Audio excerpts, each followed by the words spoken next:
नमस्कार, मैं हूं दीपक चौरसिया। देश की बहस के साथ एक बार फिर आपके साथ हाजिर हूं। आज मैं खड़ा हूं उस जगह जिसे राजपथ का कोना कहते हैं और मेरे पीछे आप देख रहे हैं साउथ ब्लॉक और नॉर्थ ब्लॉक, जो भारत के प्रजातंत्र के, दुनिया के सबसे बड़े लोकतंत्र के जीते जागते सबूत है। मैं यहां क्यों खड़ा हूं यह भी आपको बता दूं, इसलिए क्योंकि इसी प्रजातंत्र को कुछ लोग दूसरे देशों के प्रभाव में आकर हाईजैक करने की कोशिश कर रहे हैं। इसीलिए इसी से जुड़े मुद्दे को आज हमने बहस में उठाया है। देश की बहस एक ऐसी बहस है जिसमें हमारे दर्शक भी जुड़ते हैं।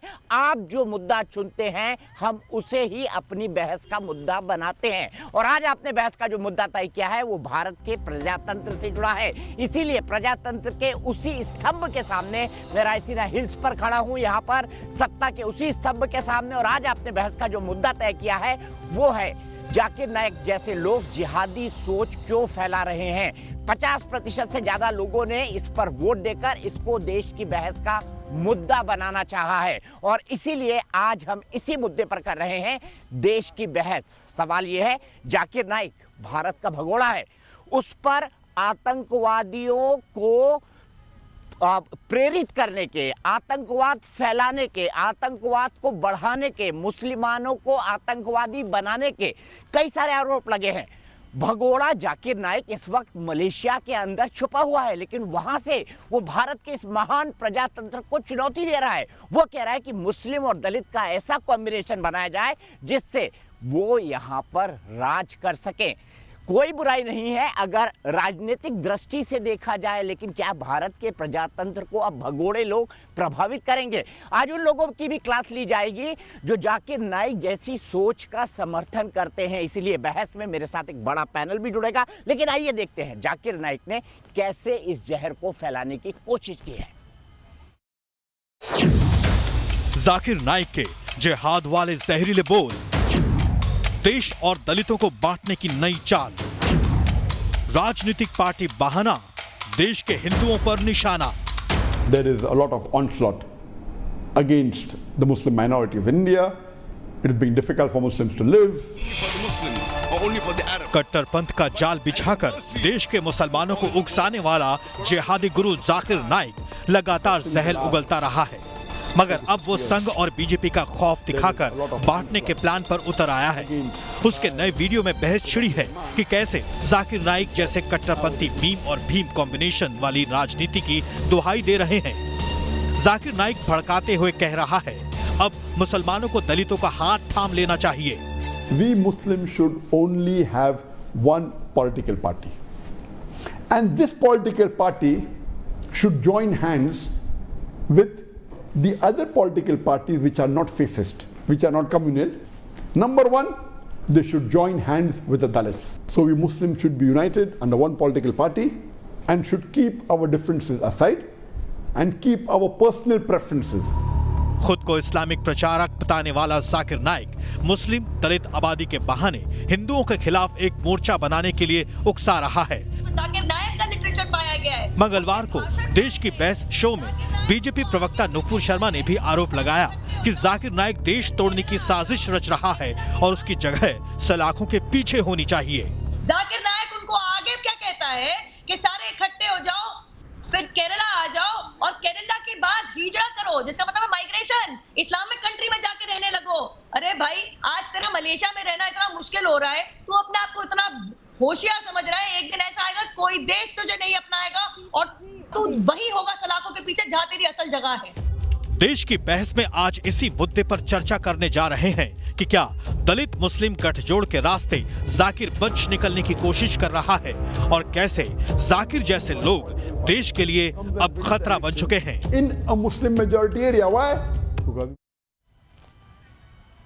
तो देखा जाकिर नाइक किस तरीके की बातें कर रहा है, हिंदुस्तान के लोकतंत्र को प्रभावित करने की कोशिश। लेकिन जाकिर नाइक ये भूल जाता है हिंदुस्तान दुनिया का सबसे वाइब्रेंट लोकतंत्र है, हिंदुस्तान का सबसे बड़ा लोकतंत्र। और आइए अब बताते हैं कि जाकिर नाइक किन लोगों का एजेंडा आगे कर रहा है।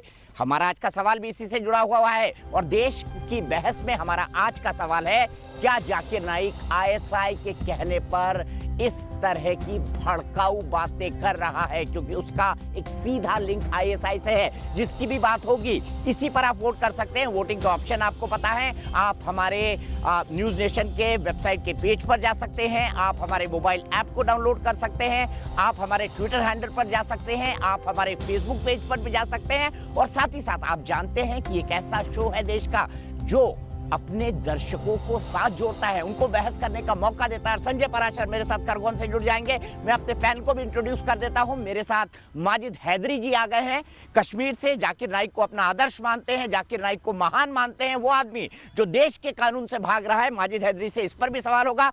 मेरे साथ प्रोफेसर अवनिजेश अवस्थी जुड़ गए हैं, संघ के विचारक हैं और साथ ही साथ पढ़ाते भी हैं। मैं सीधे दोनों के पास चलूंगा। उससे पहले सबसे पहले चलता हूं संजय पराशर के पास, खरगोन से मेरे साथ जुड़े हुए हैं। संजय, मैं आपसे ये जानना चाहता हूं, मुझे बताइए, मेरा भी जिला खरगोन है, बचपन में मैं खरगोन में बहुत घुमा हूं, आपको ये बात पता होगी, लेकिन मुझे बताइए जाकिर नाइक जैसे विचारकों को, जाकिर नाइक जैसे, मैं विचारक भी क्यों बोलूं, ये तो भगोड़ा है। अगर ये हिंदुस्तान के लोकतंत्र को प्रभावित करता है तो कुछ लोग जाकिर नाइक की तारीफ क्यों करते हैं, जफरुल इस्लाम जैसे? आप बताइए।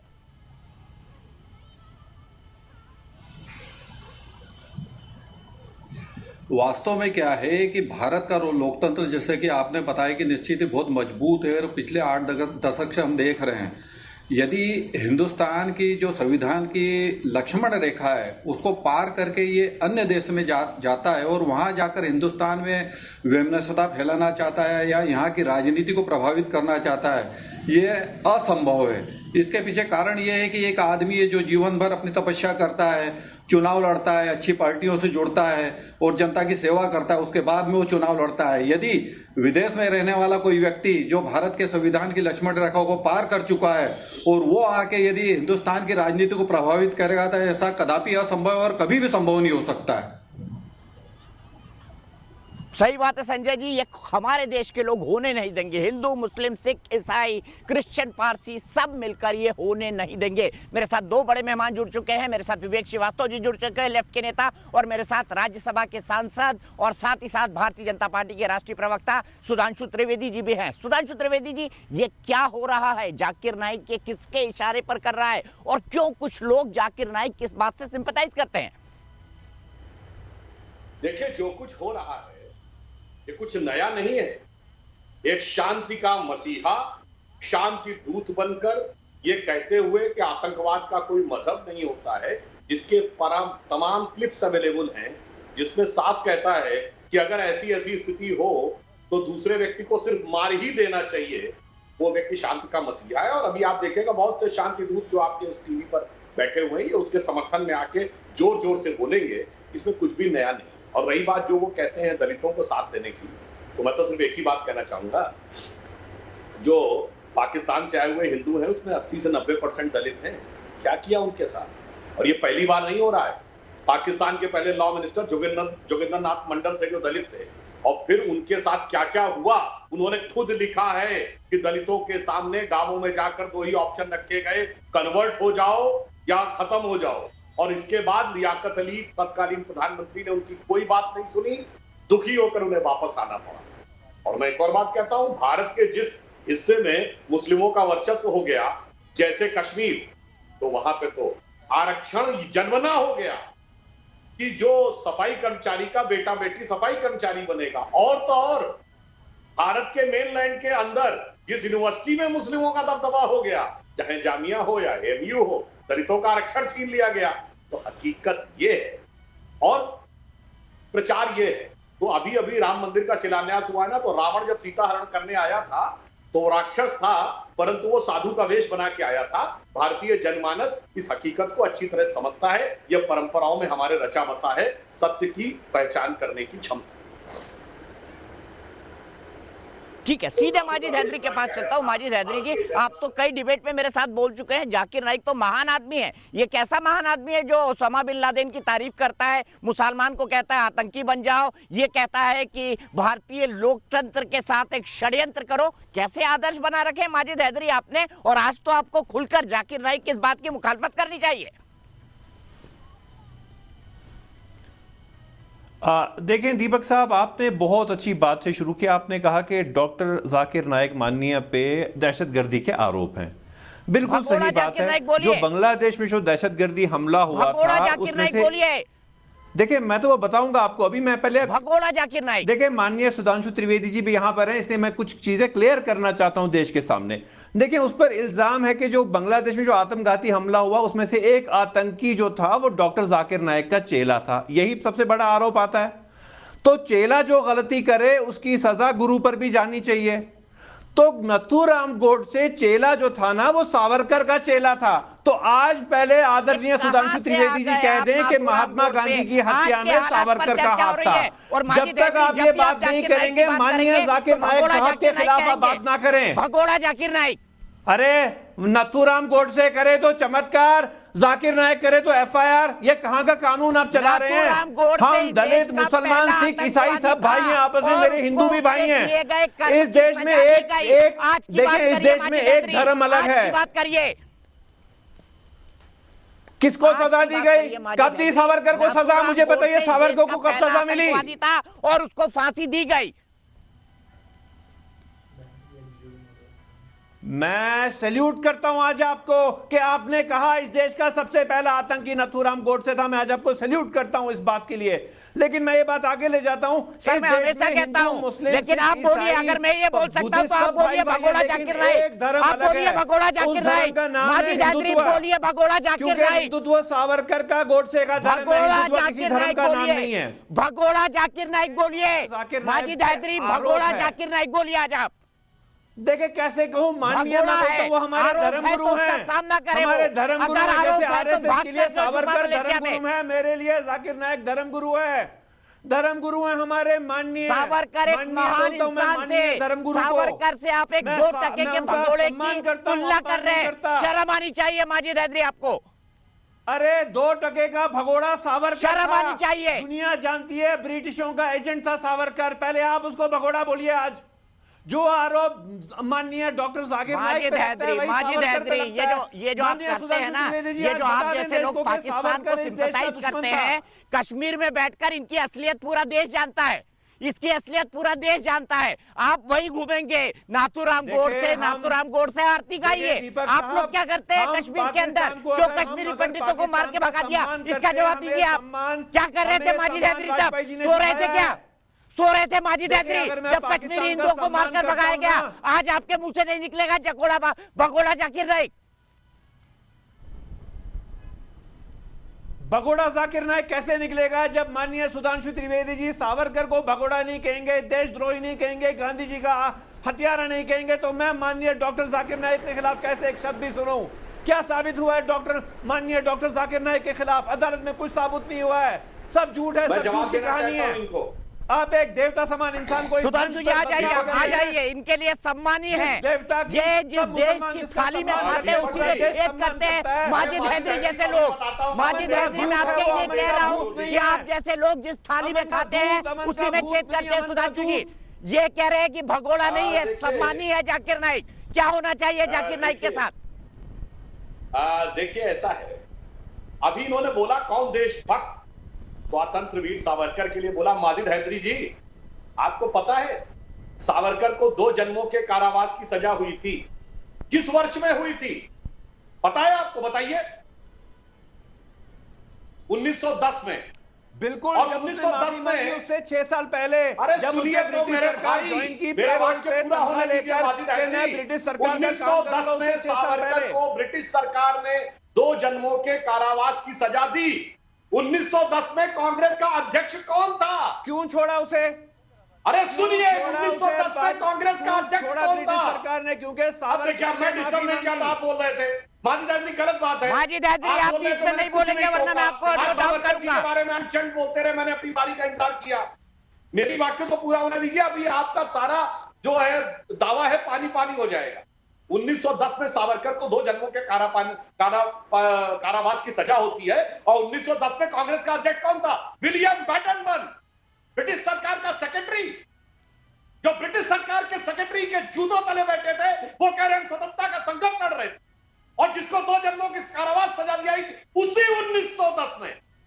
मैं दीपक चौरसिया जी आपके दर्शकों से कहता हूं जाइए इंटरनेट पे चेक करिए कि 1910 में कांग्रेस का अध्यक्ष कौन था। ब्रिटिश हुक्मरानों की सदारत में रहने पे वाले इस तरीके से इन्हीं के पर्दा लिए नहीं डाल लिखा सकते। था अकबर इलाहाबादी ने आप कि उनके कौन माफी उनके दम नामे में पे खाते सावर हैं करके डिनर इस आऊंगा तरीके से विवेक जी, पर्दा नहीं डाल सकते। आऊंगा आपके ये पास। गलत सुनिए, नरेटिव मत सुन बनाइए। लीजिए अब सुधांशु जी को। हो गया जवाब। कांग्रेस से अब आज के सरदार विषय पटेल का। भी थे। अरे फिर सुधांशु जी की आवाज और प्लीज, ये सभी जर्नलिस्ट को बोलूंगा। विवेक श्रीवास्तव जी प्लीज। विवेक श्रीवास्तव जी, अरे सुनिए, माजिद हैदरी विवेक श्रीवास्तव ही बैठे, बड़ी मजेदार बात है। पहला आतंकवादी नाथूराम गोडसे था कि विवेक श्रीवास्तव के समर्थक इतिहासकारों ने लिखा है कि भगत सिंह, चंद्रशेखर आजाद यह आतंकवादी थे।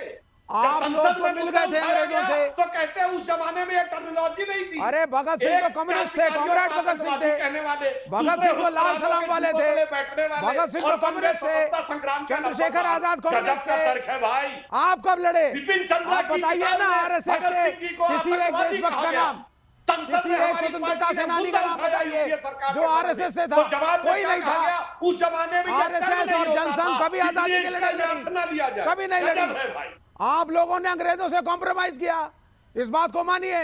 सिर्फ सुधांशु जी, डॉक्टर सुधांशु त्रिवेदी जी की आवाज। विवेक भाई ये ठीक नहीं है व्यवहार। विवेक जी मैं आपके पास आऊंगा, पूरा वक्त देता हूं, आपको पता है। सुधांशु जी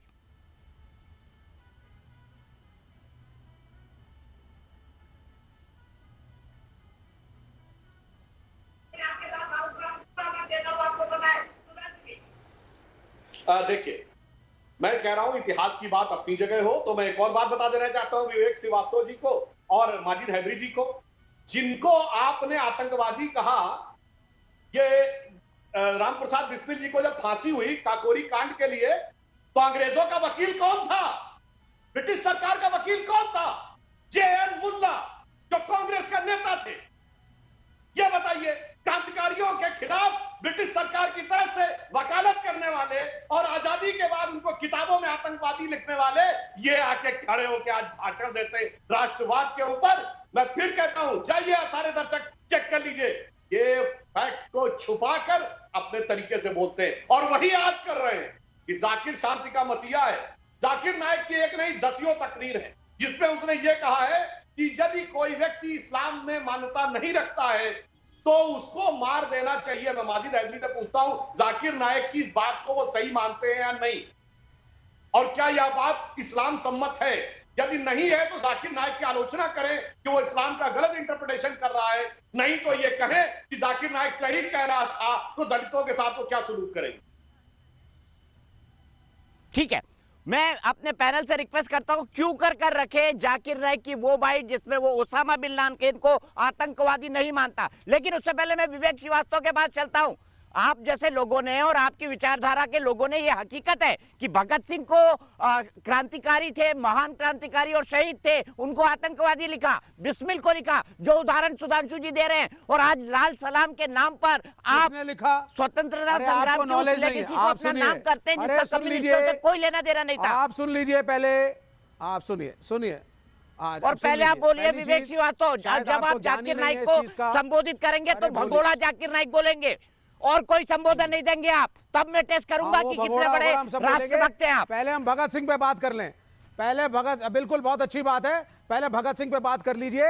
पहली चीज आपको ज्ञान ही नहीं है शायद कि student federation of India, all India youth federation, AISF जिस लोगों को लेकर के चलता है और क्रांति करता है, और कन्हैया कुमार जिस लोगों का इस्तेमाल करते हैं, वो उसमें भगत सिंह बना हुआ है। आपको शायद ये भी नहीं मालूम है कि भगत सिंह कम्युनिस्ट थे। आपको ये भी नहीं मालूम है आखिरी पुस्तक जो भगत सिंह पढ़ रहे थे जब उनको फांसी लगी वो लेनिन की थी। आपको शायद ये भी नहीं मालूम है उन्होंने घोषित किया हिंदुस्तान रिपब्लिकन एसोसिएशन अब हिंदुस्तान सोशलिस्ट रिपब्लिकन एसोसिएशन होगा। He was a comrade, Chandrashekhar Azad was a comrade. ये गोलियों से लड़ते थे, अंग्रेजों से गोली खाते थे, फांसी पे चढ़ते थे। ये कम्युनिस्टों का स्टाइल था लड़ने का अंग्रेजों से। कांग्रेस गांधी के अंडर अहिंसा के रास्ते पे लड़ती थी और RSS, जनसंघ और हिंदूवादी फोर्सेस ये कभी नहीं लड़े। इन्होंने गोल करने घोषित कर दिया हमारा दुश्मन अंग्रेज नहीं है, हमारा दुश्मन मुसलमान है। यह तारीख ने लिखा है। सावरकर ने मुखबरी करी, अंग्रेजों के साथ मिले, क्रांतिकारियों के नाम अंग्रेजों को दिए और खुद की जान बचाई। यह इतिहास में गवाह है। कौन से देशभक्त और कौन से वीर सावरकर, यह कहानियों से आप बच नहीं सकते, इतिहास में लिखा हुआ है। RSS never fought for the independence of the nation. अब आ जाते हैं हम लोग जाकिर नायक के इशू के ऊपर।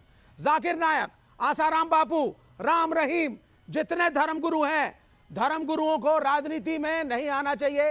धर्म गुरु अगर आप हैं, आप अपने धर्म तक सीमित रहें, सही या गलत यह एक अलग इशू है, लेकिन सभी धर्मों के अंदर धर्म को राजनीति में लाना गलत है। यह कम्युनिस्टों की विचारधारा है।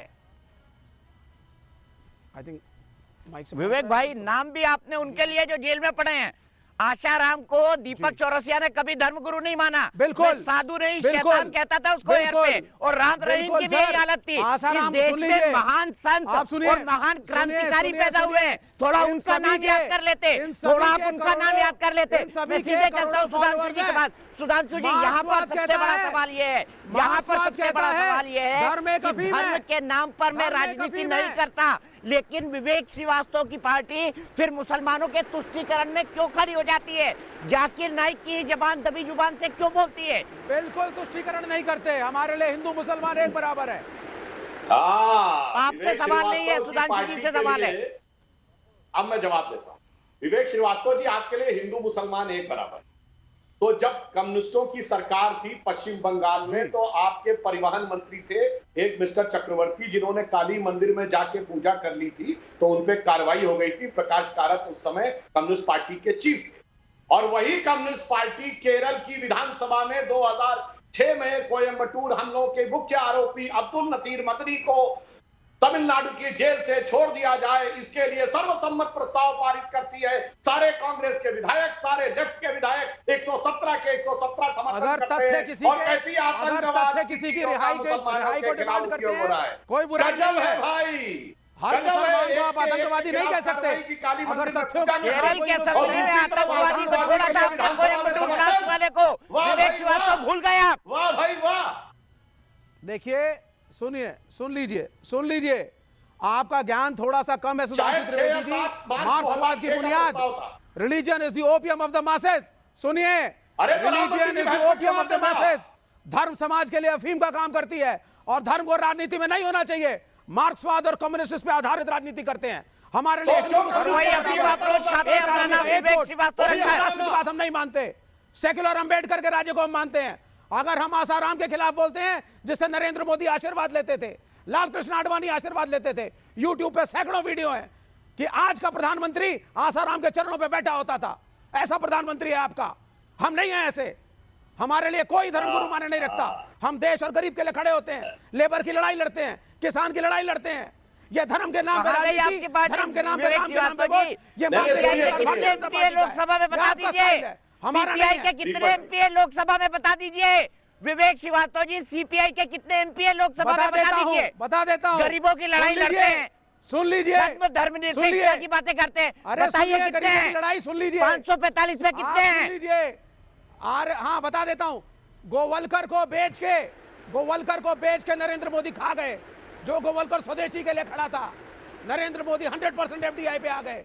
आज झूठ मूठ 6 साल की एफडीआई के बाद आत्मनिर्भरता की एक मुट्ठी लेकर कहाँ गए आप? कहाँ गए विवेक श्रीवास्तव? इसका मतलब आपके पास आर्गुमेंट खत्म हो गए। मैं इस बहस पे नहीं जा रहा हूँ, मैं आज जाकिर नाइक की बहस में जा रहा हूँ। मैं सीधे चलता हूँ डॉक्टर सुधांशु त्रिवेदी के पास। सत्ता में आने के लिए दीपक जी, सत्ता में आने के लिए पूंजीपतियों के हाथ बिके। अब तो जय श्री राम बोल दीजिए विवेक श्रीवास्तव जी। मंदिर बन गया है, बोल दीजिए जय श्री राम। विवेक श्रीवास्तव जी, बोल दीजिए जय श्री राम। आज हम एजेंडा से नहीं हटेंगे।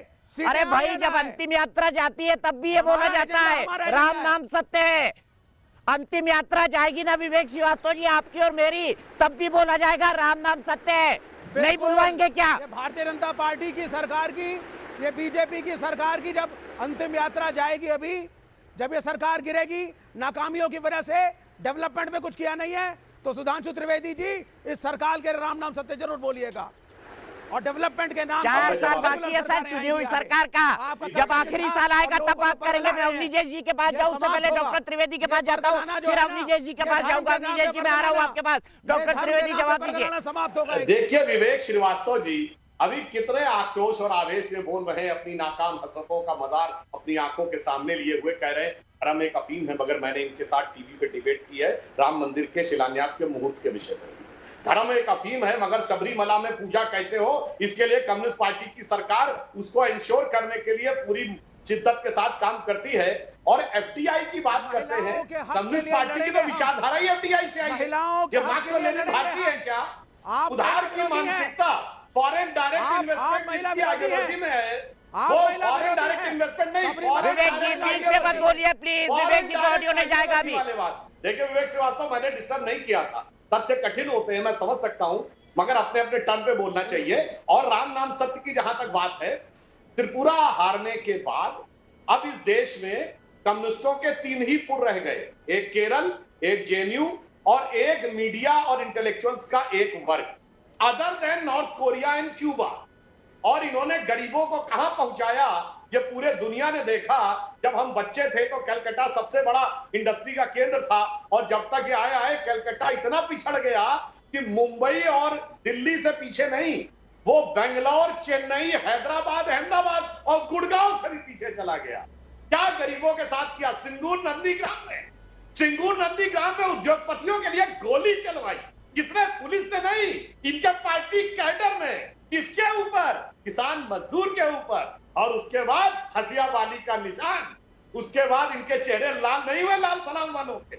इसलिए मैं कहता हूं देश की जनता बहुत समझदार हो गई है, उसको पता है कौन राम का नाम सत्यता से ले रहा है और कौन राम का नाम मिथ्यता से ले रहा है, तो किसका राम नाम सत्य करना है। ठीक है, सीधे चलता हूं अब अवस्थी जी के पास, उसके बाद माजिद हैदरी के पास जाऊंगा। अवस्थी जी एक क्विक कमेंट चाहूंगा, चाहे माजिद हैदरी हो चाहे विवेक श्रीवास्तव हैं, मुद्दे पर जवाब नहीं देंगे, जाकिर नाइक की आलोचना नहीं करेंगे। ये कौन सी विचारधारा है जो भगोड़े जाकिर नाइक से सिंपैथाइज करती है, और क्यों लोग माजिद हैदरी जैसे लोग उनको महान विचारक बताते हैं, जो कि हकीकत में भारतीय कानून और संविधान जिसकी ये शपथ खाते हैं, जिसकी फोटो ले लेके घूमते हैं, हम बाबा साहब के संविधान को मानते हैं, उसके हिसाब से भगोड़ा है। माजिद हैदरी की बात का क्या जवाब दूं? जिस माजिद हैदरी ने कश्मीर में रहते हुए अगर उसने वहाँ के 3 लाख हिंदू परिवारों को बाहर निकाला है, उसकी बात का मैं जवाब दूं? ये जवाब देने लायक व्यक्ति है कोई? ये जवाब देने लायक व्यक्ति क्या? मैं बात करता हूँ, लेकिन इसकी बात जो भी मुद्दे हैं उन पर जरूर बात करूँगा। लेकिन मैं एक बार विवेक श्रीवास्तव को मैं बता दूँ कि एक स्वामी श्रद्धानंद की हत्या हुई थी और उसके हत्यारे को क्षमा की याचना की गई थी, और भगत सिंह के लिए कहा गया कि अगर क्षमा याचना कर दी जाए तो उसको फांसी नहीं दी जाएगी।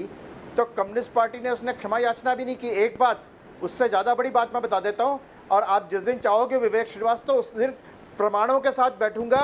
कम्युनिस्ट पार्टी के नेता ने, गदर पार्टी ने चंद्रशेखर आज़ाद के खिलाफ मुखबरी करके इलाहाबाद के ऑर्फ्रेट पार्क में उसकी सूचना दी थी, जहाँ पे चंद्रशेखर आज़ाद को ब्रिटिश सैनिकों ने मारा और उस आदमी को कम्युनिस्ट गदर पार्टी से निकाला गया। आप कहोगे तो नाम भी बता दूंगा। जिस व्यक्ति ने ले जाना था वो सच्चिदानंद हीरानंद वात्स्यायन अज्ञे थे, जिन्होंने उस ट्रक में सिर्फ ट्रक चलाना सिर्फ इसलिए सीखा था ताकि चंद्रशेखर। आप बीच में मत बोलेंगे, अरे वो डेढ़ सदस्य बीच में नहीं बोलेंगे। केरल में सोने की स्मगलिंग करते हो, शर्म नहीं आती बोलते हुए? यहाँ पर सोने की चोरी करते हो उस देश से, सोने की चोरी करते पकड़े गए। देश को बेचना बंद करो और राम के नाम को बेचना बंद करो। पहली चीज, बेकार की बातें, बेकार की लॉजिक, बिना प्रमाण। सोने की चोरी करते हो तुम, चोर हो, कोई लॉजिक नहीं है तुम्हारे पास, चोर हो तुम। कुछ सोने नहीं है। की चोरी करते लगातार पकड़े गए, रंगे हाथ पकड़े गए। जाओ देखो यूट्यूब पे वीडियो, जाओ देखो यूट्यूब पे वीडियो, स्मगलर क्या करते हैं Narendra Modi communist party smuggler और ढूंढिए यूट्यूब पे, चोर और पता चलेगा चोर और आपको। स्मगलर, चोर और स्मगलर पकड़े गए को लेकर के तुम्हारी पार्टी घूम रही है। केरल में ISI के केरल में मंदिरों को, केरल में और बेकार की धर्म को अफीम मानते। चुप रहे, बीच में मत बोल, बीच में मत बोलो, बिल्कुल बीच में मत बोलो। के राइट्स के लिए लड़ेंगे। केरल में मंदिरों को अपने तरह कब्जे में लेना चाहते हैं, और धर्म को अफीम मानते हैं। चंद्रशेखर आजाद को फांसी में पहुंचाते हैं, और स्वामी श्रद्धानंद के हत्यारे को, दलितों के स्वामी श्रद्धानंद के हत्यारे को माफी दिलवाते हैं। ये विवेक श्रीवास्तव है। और अब माजिद हैदरी पे आता हूं। अब माजिद, अरे तुम्हें महिलाओं के बारे में तुम्हारे क्या विचार है? सीताराम केसरी जिसके बारे में तुम ये कह रहे हो कि धर्म को अफीम मानते, सर पे घड़ा लेकर के पूजा करते हैं वो सीताराम केसरी। नाम गिनाइए जरा। हाँ, माजिद हैदरी आ रहा हूँ, माजिद हैदरी आ रहा हूँ, आरएसएस के स्वतंत्रता सेनानियों का नाम बताओ। मैं तो ये बोल रहा हूं, विवेक लाखों स्वयंसेवकों ने सत्याग्रह किया। स्वयं केशव, सीताराम येचुरी का नाम बदलवा दीजिए। अगर आप धर्म को अफीम मानते हैं तो उनका नाम सीताराम से बदल के और कुछ कर दीजिए। विवेक श्रीवास्तव जी, मेरे इस सुझाव को सुन लीजिए, सीताराम येचुरी जी का नाम बदल दीजिए। अगर आप धर्म को अफीम मानते हैं तो फिर क्यों उनका नाम सीता और राम है, बताइए विवेक श्रीवास्तव जी, बताइए। बंद करो। आप धर्म को निजी जीवन में फॉलो करिए। सुनिए, आप धर्म को निजी जीवन में फॉलो करिए। स्मगलरों को आप रोज राम का नाम लीजिए, आप रोज नमाज पढ़िए, आपके पर्सनल लाइफ है, लेकिन उसको राजनीति में ला करके, समाज में ला करके, दंगे फैला करके, मस्जिदें तोड़ करके, मंदिरों को तोड़ करके, सोने के चोर में ये किस तरह की क्षमता फैला रहे हैं? सोने की स्मगलिंग करने वाले, कास्ट को आप सोने की स्मगलिंग करने वाले, अवनीदेश अवस्थी जी, अवनीदेश अवस्थी जी, विवेक श्रीवास्तव जी, मैं दोनों को विराम दूंगा। हेमलता जी को तैयार कर लीजिए, जो जयपुर से दर्शक हमारे साथ जुड़ रही है। लेकिन माजिद हैदरी जी, आपके अटेंशन के लिए आपके महान जाकिर नाइक की स्टेटमेंट सुना रहा हूं, इसकी आलोचना कर दीजिएगा। सुनिए जाकिर नाइक ने क्या कहा था उसामा बिन लादेन के बारे में। जब मैं ऑस्ट्रेलिया में गया था 2001 में दिसंबर में, 9/11 के चंद महीने बाद, ऑस्ट्रेलिया में मेरा टॉपिक था टेररिज्म एंड जिहाद, इस्लामिक पर्सपेक्टिव। जिहाद और दहशतगर्दी, इस्लामिक नजरिया। तकरीर खत्म होने के बाद सबसे पहला सवाल यूएस कौंसल जनरल ने मुझसे पूछा, doctor Zakir Naik, do you consider Osama bin Laden to be a terrorist? क्या आपकी नजर में ओसामा बिन लादेन एक दहशतगर्द है कि नहीं? तो मैंने उससे कहा, मैं ओसामा बिन लादेन को नहीं जानता हूं, ना वो मेरा दोस्त है ना मेरा दुश्मन है, ना मैंने उसके ऊपर तहकीक की है। लेकिन आप समझते अगर मैं रिप्लाई दूं बीबीसी और सीएनएन को सुन के, अगर मैं बीबीसी और सीएनएन को सुन के जवाब दूंगा तो मेरे पास कोई दो राय नहीं, बट कहने पड़ेगा दहशतगर्द है। लेकिन कुरान मुझे इसकी इजाजत नहीं देता। कुरान में अल्लाह ताला फरमाते हैं सूरह हुजुरात में, सूरह नंबर 49 चैप्टर 49 आयत नंबर 6 में, जब भी कोई फासिक आपको कोई चीज कहता है उसकी तहकीक करो दूसरे तक पहुंचाने के पहले। जब भी कोई आपको इंफॉर्मेशन मिलती है, जब भी कोई बात आप तक पहुंचती है, उसकी तहकीक करो और फिर दूसरे तक पहुंचाओ। तो मैं बीबीसी देख के, सीएनएन देख के ये नहीं कह सकता हूं कि ओसामा बिन लादेन टेररिस्ट है कहने। गजब है। माजिद हैदरी से इसका सवाल जरूर पूछूंगा, लेकिन सीधे चलता हूं जयपुर। मेरी एक दर्शक, सम्मानित दर्शक हेमलता जी मेरे साथ जुड़ गई है। हेमलता जी, क्या कहेंगी भगोड़े जाकिर नाइक की स्पीच के बारे में? उसको ओसामा बिन लादेन आतंकवादी लगता ही नहीं।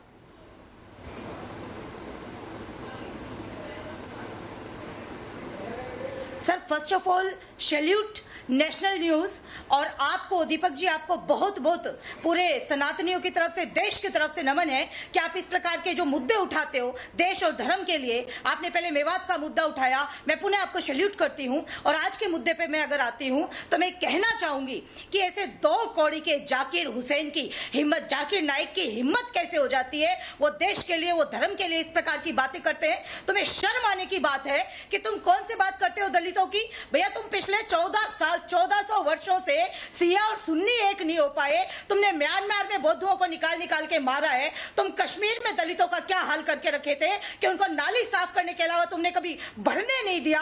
तुमने पाकिस्तान में कश्मीर हिंदुओं की क्या हालत कर रखी है, दलितों की क्या हालत कर रही है, और आज तुम कह रहे हो दलित हमारे भाई हो गए। ये गंदी षड्यंत्र नीति बंद कर दो, अन्यथा जनता तुम्हें बख्शेगी नहीं, और तुम्हें अपनी औकात में, तुम्हें अपनी हिमाकत में रहना चाहिए। तुम्हें अपने उससे बाहर नहीं आना चाहिए, अन्यथा ये देश, ये धर्म तुम्हें बख्शने वाला नहीं है। और दीपक जी, मैं आपके चैनल से एक और बात कहना चाहूंगी। हमारे धर्म गुरुओं को अभी एक शख्स बोल रहे थे कि वो हमारे धर्म गुरु है। अगर ऐसे गंदे धर्म गुरु होते हैं जो देश को तोड़ते हैं, जो धर्म को तोड़ने की बातें करते हैं, तो लानत है, थू है ऐसे धर्म गुरुओं पे। और मैं अब अपने धर्म गुरुओं पर आती हूं। बिल्कुल सही कहा आपने, बिल्कुल सही कहा हेमलता जी, और मैं आपकी बात का 100% समर्थन करता हूं। सीधे माजिद हैदरी के पास चलता हूं। माजिद हैदरी, जम्मू कश्मीर में क्या हाल कर रखा है अपने दलितों को? क्या उनके अधिकार दलितों को 370 के चलते मिलते रहे? बताइए, जवाब दीजिए इसका। फिर सुधांशु जी के पास जाता हूं, बोलिए और बोलिए, भगोड़े जाकिर नाइक जो कह रहा है वो गलत है। जी देखें दीपक साहब, मैं आपके सवाल का जवाब दूंगा, लेकिन सुधांशु भाई ने एक बात कही थी, उस पर क्लैरिफिकेशन करना चाहता हूं। जिस कांग्रेस को सुधांशु त्रिवेदी जी अपमानित कर रहे थे बार बार, सरदार पटेल उसी कांग्रेस के नेता थे और उन्हीं सरदार पटेल ने आरएसएस को बैन किया था, क्योंकि आरएसएस पे आरोप था महात्मा गांधी की हत्या का, और आरएसएस ब्रिटिश फिरंगियों के जो जासूस थे उनकी पार्टी थी। ना कभी हिंदू महासभा ने देश के लिए लड़ा, स्वतंत्रता के लिए, ना कभी आरएसएस ने लड़ा। ये बात माजिद हैदरी जैसे लोगों ने दलितों का क्या हाल किया था? क्या दलितों के अधिकार जम्मू कश्मीर में मिल रहे थे? जवाब दीजिए। जी मैं बिल्कुल जवाब दीजिए इसका। दलित भाइयों की बात कर, देखिए हम तो दलित भाइयों की बात करेंगे, क्योंकि इस्लाम में भेदभाव होता नहीं, कोई ऊंची जात नीची जात होती नहीं। मैं दलित भाइयों की बात करूंगा। जो माननीय डॉक्टर जाकिर नाइक साहब ने कहा है, उन्होंने कहा है कि सब यूनाइट हो जाओ। वो तो नहीं कर रहे कि मक्का मस्जिद में ब्लास्ट करो, बताइए ना माजिद हैदरी, क्या किसी भी देश में 72 के 72 फिरके इस्लाम के मौजूद है? भारत को छोड़कर किसी भी मुस्लिम देश में बताइए, क्यों झगड़ते हैं मुसलमान आपस में, क्यों गला काटते हैं? जवाब दीजिए इसका। एक शांति के दूत हैं, भूत नहीं है। देखें भगोड़ा जाकिर नाइक चाहिए माजिद हैदरी, भूत हैं, भूत नहीं है। वो कहते हैं कि भारत के सब अच्छे लोग एकता में आ जाएं, यूनिटी में आ जाएं। क्या गलत कह रहे हैं वो इसमें? वो तो नहीं कह रहे कि कहीं मक्का मस्जिद में ब्लास्ट करो, कहीं मालेगांव में ब्लास्ट करो। वो तो कोई फसाद की बात नहीं कर रहे। मुझे पता है, अगर कीचड़ में पत्थर डालोगे तो कीचड़ अपने ऊपर ही आएगा। मुझे पता है माजिद हैदरी, इसलिए आपसे तर्क आएंगे इंशाल्लाह, वापस आएंगे। ये भाजपा की सरकार जाएगी तो आएंगे वापस। अरे घर वापसी होगी उनकी, ये आरएसएस की सरकार जाएगी ना तो वो वापस आएंगे। हम उन्हें गले मिलने जाएंगे, एयरपोर्ट पे फूल की माला लेके जाएंगे। 4 साल बचे अभी, सलाम करेंगे उनको एयरपोर्ट पे जब वो आएंगे। देश की जनता ने बहुमत के आधार पर तय किया है। डॉक्टर त्रिवेदी, मैं जानना चाहता हूँ, कौन जीता है तेरी जुल्फ के सर होने तक? सिंपैथाइज करती है। कौन जीता है तेरी जुल्फ के सर होने तक? सुधांशु त्रिवेदी जी बहुत बड़े लेखक हैं, ये समझेंगे मेरी बात को। कौन जीता है तेरी जुल्फ के सर होने तक? ये बातें आप रहने दीजिए, इंशाल्लाह वो वापस आएंगे, घर वापसी होगी और हम सब उनका सम्मान करेंगे। छोड़ दीजिए माजिद हैदरी, जेल में जाएंगे बिहार में, इस देश में बिहार जेल इंतजार कर रही है। जाकिर नाइक का डॉक्टर त्रिवेदी आप आ जाइए। भाई जो माजिद हैदरी ने अभी एक लाइन बोली ना, कौन जीता है तेरी जुल्फ के सर होने पे, माजिद हैदरी साहब उसकी पहली लाइन क्या है? आह को चाहिए उम्र असर होने। जो अत्याचार हुए, एक उम्र लगी और एक उम्र के बाद बदलाव का मुकाम दिखा। आपने एक अच्छी बात कही कि इस्लाम जात पात नहीं मानता, तो मैं चाहूंगा आज यहां घोषणा करिए कि मुस्लिम ओबीसी और मुस्लिम एससी आज से रिजर्वेशन नहीं लेंगे। जब जात नहीं तो जात के नाम पर रिजर्वेशन कैसा, मगर लेंगे जी। घर वापसी की बात कर रहे हैं, घर पे एक कदम रखे। जात हिंदू समाज की चीज थी, उसमें एक कदम अपने घर में रखे, फिर कहते घर वापसी की बात। मतलब आधे हिंदू तो बने हुए हैं और आधे मुल्ला बने हुए हैं। अब जाकिर नाइक के नाम में देखिए, नायक भी है, जाकिर भी है, तो भाई तुम क्या हो? दूसरी बात, इन्होंने कहा ओसामा बिन लादेन की बात हम कोई ये सुन के थोड़ी करेंगे कि बीबीसी और वो सुन के। चलिए मत सुनिए, रशिया का टेलीविजन चैनल सुन लीजिए। चाइना आतंकवादी मानता है कि नहीं? जापान आतंकवादी मानता है कि नहीं? बर्मा, श्रीलंका, चलिए और तो और अफ्रीकन कंट्रीज आतंकवादी मानते हैं कि नहीं? सुधांशु त्रिवेदी जी, आपका अपना देशवासी माजिद हैदरी सावरकर को आतंकी मानता है, आप क्यों नहीं मानते? यही पहचान आपका अपना देशवासी माजिद हैदरी सावरकर को आतंकी मानता है, आप भी मानिए ना। ये वही माजिद हैदरी है जिन्हें हिंदुओं को मार के निकाला। मानिए आप भी। माजिद हैदरी जी, जात पात नहीं है तो आप कह दीजिए कि आज से जात से आरक्षण नहीं लेंगे। और जो नेता है वो आपका देशवासी भाई, हिंदुस्तानी भाई माजिद हैदरी कह रहा है सावरकर आतंकी था, आप भी बोलिए ना आतंकी था। या विवेक श्रीवास्तव बोल रहे हैं वो आतंकी था, आप भी बोलिए ना आतंकी था। हम भी तो आपके देशवासी हैं, ब्रिटिश सरकार का सेक्रेटरी कांग्रेस का अध्यक्ष था कि नहीं बताओ? तो कौन देशद्रोही था? ब्रिटिश सरकार के अंडर में काम अरे सावरकर ने माफी मांगी थी, बोला था माई बाप मुझे माफ कर दो। सावरकर ने ब्रिटिश सरकार से माफी मांगी। किताबें पढ़ते हैं माजिद हैदरी, कुछ किताबें मैं आपको गिफ्ट करवा दूंगा, मेरे गेस्ट कोऑर्डिनेटर से बात कर लीजिएगा, अच्छी किताबें गिफ्ट कराऊंगा जो आपको गलत जानकारी ना दे। सीधे सतीश प्रकाश जी के पास चलता हूँ। सतीश प्रकाश जी, आप जैसे दलित इंटेलेक्चुअल बार बार ये बातें करते हैं, अरे सुनिए, अच्छी किताबें भेजूंगा माजिद हैदरी जी, गिफ्ट समझ लीजिएगा। एक कश्मीरी भाई जो पाकिस्तान की बातें करता रहता है श्रीनगर से बैठ के, जो जाकिर नाइक को भगोड़ा कहने से बचता है, उसके लिए गिफ्ट दे दूंगा, मुझे फर्क नहीं पड़ता। मैं सीधे चलता हूं सतीश प्रकाश जी के पास। सतीश प्रकाश जी, आप दलित और मुस्लिम अलायंस की बात करते हो, कौन सा आपका नेता पैदा हुआ है? रावण, जामा मस्जिद पे खड़ा होकर रावण। तो ये क्या थ्योरी बेचना चाहते हैं? जबकि अंबेडकर ने क्या कहा था थॉट्स ऑन पाकिस्तान में, थोड़ा उसको भी तो पढ़ लीजिए सतीश प्रकाश जी।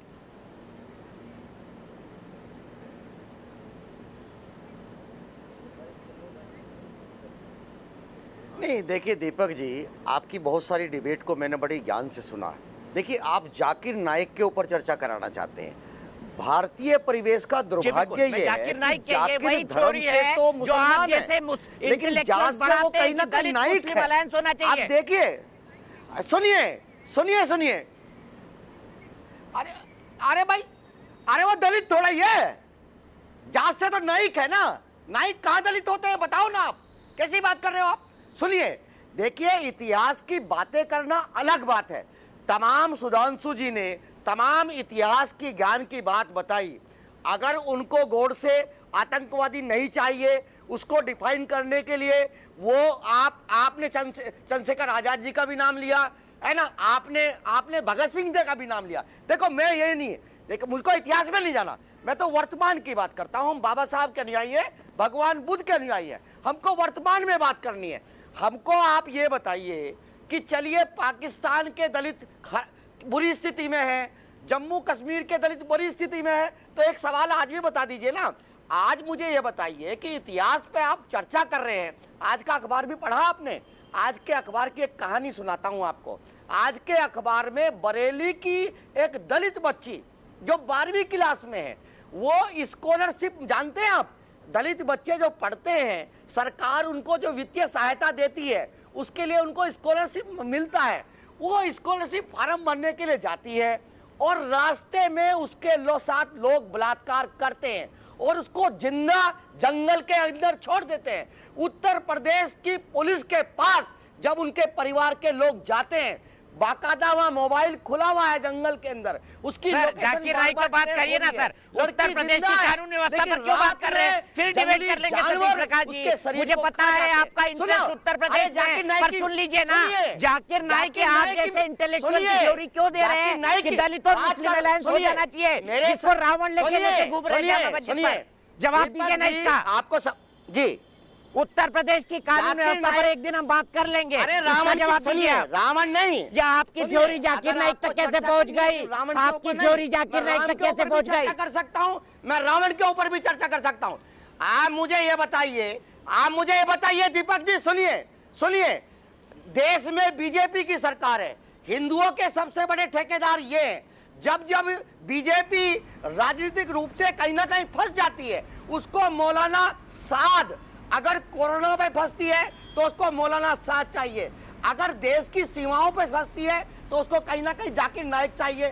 सरकार आपकी है, आप मुझे ये बताइए, सुधांशु जी ये बताएंगे कि मलेशिया जैसा एक छोटा सा ये बता दीजिए ना, जाकिर नाइक ने ये जो बोला है, ये आरएसएस की शाखा में सीख के आया मलेशिया में, आप कह रही है बीजेपी करा रही है, तो मुझे बता दीजिए जाकिर नाइक मलेशिया में आरएसएस की शाखा में भाषण सीख कर आया? बता दीजिए ना, जवाब दीजिए इसका। एक मलेशिया जैसे देश के ऊपर, सुनिए, जवाब दीजिए ना इसका। अगर बीजेपी ये करवा रही है तो मुझे बताइए, आरएसएस की कौन सी शाखा में जाकिर नाइक को बताया ये तकरीर करे, ये बता दीजिए। धार्मिक कट्टरवाद चाहे मुसलमान का हो, चाहे हिंदू का हो, चाहे जाकिर नाइक हो, चाहे बाबा राम रहीम हो या कोई भी हो, मैं ये कहना चाहता हूं कि धार्मिक व्यवस्था को अलग रखो। ये कहीं ना कहीं लोगों का शोषण करते हैं। वही ये कुरान का हवाला दे करके ओसामा बिन लादेन को धार्मिक व्यवस्था के नाम पर आप सालों से आरक्षण दे रहे हैं। या तमाम अपने आप को अगर बौद्ध मानते हैं आप लोग, अपने आप को बौद्ध मानते हैं, तो जो बौद्ध धर्म आपने कबूल लिया है तो आरक्षण लेना बंद कर दीजिए सतीश प्रकाश जी, आरक्षण लेना बंद कर दीजिए। अरे काहे के इतिहास की बात करते हो, तमाम इतिहास की बात सुनाते हो। आप बताइए ना, ये जाति, अरे सुनिए, आपको आरक्षण खत्म करना है ना, मैं खत्म कर। अरे जाति की मलाई तो खा रहे हैं आप तक आज सतीश प्रकाश जी, जाति की मलाई खा रहे हैं ना आप, क्यों मुंह खुलवा रहे मेरा? जाति की मलाई नहीं खा रहे आप, जाति की मलाई नहीं खा रहे। हम दलित है, पीड़ित है, शोषित है, चिराग पासवान को भी आरक्षण चाहिए। आप हमको दोगे क्या? अरे जातीय आरक्षण, सुनिए सुनिए सारे, प्रेम शुक्ला जी, प्रेम शुक्ला जी, ये वो सब तर्क देंगे, इनसे हम आम की बात करेंगे तो ये अंगूर की बात करेंगे, हम अनानास की बात करेंगे तो ये गन्ने की बात करेंगे। मुझे बताइए, जाकिर नाइक ये दलित चिंतकों की सोच क्यों आगे बढ़ा रहा है? नहीं, मेरी समझ में बात नहीं आई। मैं बहुत बेसिक बात करना चाहता हूँ, बहुत बेसिक बात है, मेरी समझ में बात नहीं आई। सतीश प्रकाश जी जब डिबेट में आए होंगे तो उनको गेस्ट कोऑर्डिनेटर ने बताया होगा कि आपको डॉक्टर जाकिर नाइक के विषय पर चर्चा करना है। तो डॉक्टर जाकिर नाइक के विषय पर जब चर्चा करने आए हैं तो स्पष्टता से कहिए ना कि जो डॉक्टर जाकिर नाइक कह रहा है, डॉक्टर जाकिर नाइक कह रहा है केरल मॉडल चाहिए, यानी जहाँ पर हर तरह से सत्ता पीएफआई के हाथ में रहे। देखिए, मैं आपके बीच में बोल नहीं रहा था, कृपया शांति बनाए रखें, कृपया अपना रक्तचाप नियंत्रण में रखें। ये जाकिर नाइक आपके कान की माइक निकल जा रही, रक्तचाप इतना बढ़ा हुआ है। प्रधानमंत्री देश के नरेंद्र मोदी जी है। भाई सतीश जी प्रकाश, नहीं हो, आपसे सविनय निवेदन है कि कृपया अपने, जब आपका समय आए तो अपने पक्ष रखें। जेल में डालने इतना रक्तचाप बढ़ाने की आवश्यकता नहीं है। उसके बाद आप ही के पास आऊंगा सतीश प्रकाश जी, शांति से सुन लीजिए। देश के ऊपर अगर आप दबाव नहीं बना पाए तो कौन लेकर के आएगा? आप बताइए ना। क्या हुआ है जी, क्या मोदी जी आज सतीश प्रकाश जी आप ये बोल सकते हैं जाकिर नाइक देश का भगोड़ा है, वो आपने नहीं बोला। प्रेम शुक्ला जी आपका टर्न है। वो तमाम मोदी सीरीज के भगोड़े उनको लेकर के आए। देखिए सतीश प्रकाश जी का मैं बड़ा शुभचिंतक हूं। तमाम जो नीरव मोदी तक मुझे अत्यंत पीड़ा होगी, रक्तचाप का इन पर दौरा पड़ा हुआ है, भगोड़े हैं उनको लेकर इनके कान से माइक निकल जा रहा है। सतीश प्रकाश जी, इनकी आंखें इतनी आगे आ चुकी है, बोलते रहेंगे तो मुझे ऑडियो डाउन करना पड़ेगा। चिकित्सा विज्ञानी देखेगा तो प्रेम शुक्ला जी, सुनिए प्रेम शुक्ला जी, आप हमारे बड़े भाई हैं, मैं आपका देखिए मुद्दे की बात ये है, आप मुझे देखिए मैं बहस को इतिहास में नहीं जाने देना चाहता, आपने तमाम, मैं बहस को भविष्य में नहीं जाने देना चाहता, मैं भविष्य के, मैं वर्तमान पर रखना चाहता हूँ। इस देश के दलितों की क्या स्थिति है, हम क्या जवाब क्या हुआ इनको? अगर हमारी बहू बेटियों की क्या रोगे इनको भाई? मैं क्या जवाब दूंगा? मेरा इतिहास दीपक जी, कल इतिहास में क्या हुआ है? दीपक जी, आप रोगियों को बुलाने लगे हैं। ना 1 मिनट, कानपुर में लव जिहाद हुआ है, उसके बारे में बोल दीजिए। मैं सीधे प्रेम शुक्ला जी, सिर्फ प्रेम शुक्ला जी को ऑडियो, उनको एक कमेंट देने दीजिए, उसके बाद हम बहस को आगे बढ़ाएंगे, फिर सतीश प्रकाश जी के पास जाएंगे। प्रेम शुक्ला जी,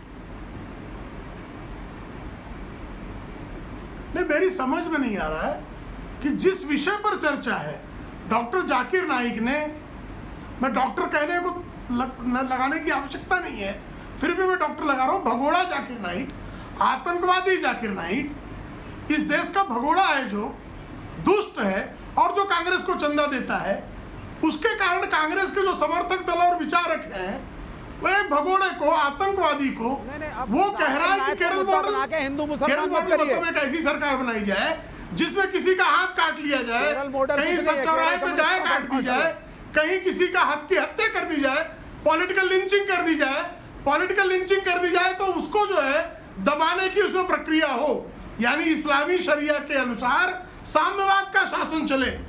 नाम तो साम्यवाद है, चल क्या रहा है इस्लामी शरिया, तो साम्यवाद के मुखौटे में इस्लामी शरिया चलाने की जो जिहादी साम्यवादी गठजोड़ है वो बेपर्दा होता है।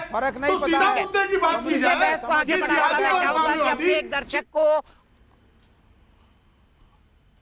मैं एक ब्रेक लेता हूं, ब्रेक के बाद वापस आता हूं, बहस को आगे बढ़ाऊंगा। प्रोड्यूसर से रिक्वेस्ट करूंगा कि वो वाइड भी निकाल के रखे जिसमें जाकिर नाइक कह रहा था कि हमको आतंकवादी बनना चाहिए, मुसलमानों को हथियार उठाना चाहिए, वो भी रखिए। सुनाना है देश को, जरूरी है कि जाकिर नाइक की तकरीरें कैसी होती है। ब्रेक के लिए रुकते हैं।